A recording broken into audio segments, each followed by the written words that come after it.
Deuteronomy chapter 24. When a man takes a wife and marries her, then it shall be, if she finds no favor in his eyes, because he has found some unseemly thing in her, that he shall write her a certificate of divorce, put it in her hand, and send her out of his house. When she has departed out of his house, she may go and be another man's wife. If the latter husband hates her, and writes her a certificate of divorce, puts it in her hand, and sends her out of his house, or if the latter husband dies, who took her to be his wife, her former husband, who sent her away, may not take her again to be his wife after she is defiled, for that would be an abomination to the Lord. You shall not cause the land to sin, which the Lord your God gives you for an inheritance.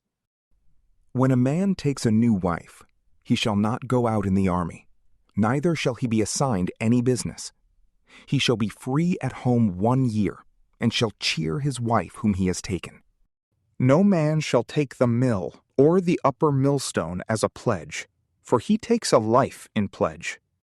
If a man is found stealing any of his brothers of the children of Israel, and he deals with him as a slave or sells him, then that thief shall die.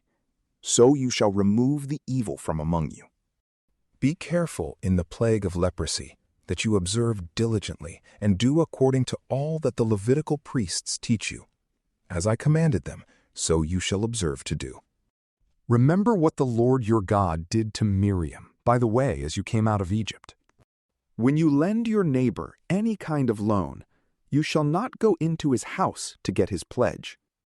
You shall stand outside, and the man to whom you lend shall bring the pledge outside to you. If he is a poor man, you shall not sleep with his pledge. You shall surely restore to him the pledge when the sun goes down, that he may sleep in his garment and bless you. It shall be righteousness to you before the Lord your God. You shall not oppress a hired servant who is poor and needy, whether he is one of your brothers or one of the foreigners who are in your land within your gates. In his day you shall give him his wages, neither shall the sun go down on it, for he is poor and sets his heart on it, lest he cry against you to the Lord, and it be sin to you. The fathers shall not be put to death for the children, neither shall the children be put to death for the fathers. Every man shall be put to death for his own sin. You shall not deprive the foreigner or the fatherless of justice, nor take a widow's clothing in pledge. But you shall remember that you were a slave in Egypt, and the Lord your God redeemed you there. Therefore I command you to do this thing.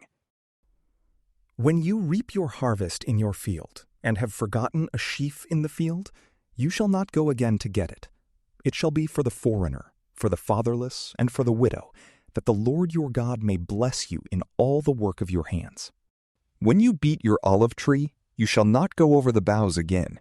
It shall be for the foreigner, for the fatherless, and for the widow. When you harvest your vineyard, you shall not glean it after yourselves. It shall be for the foreigner, for the fatherless, and for the widow. You shall remember that you were a slave in the land of Egypt. Therefore I command you to do this thing. From PrayLamp, peace be with you.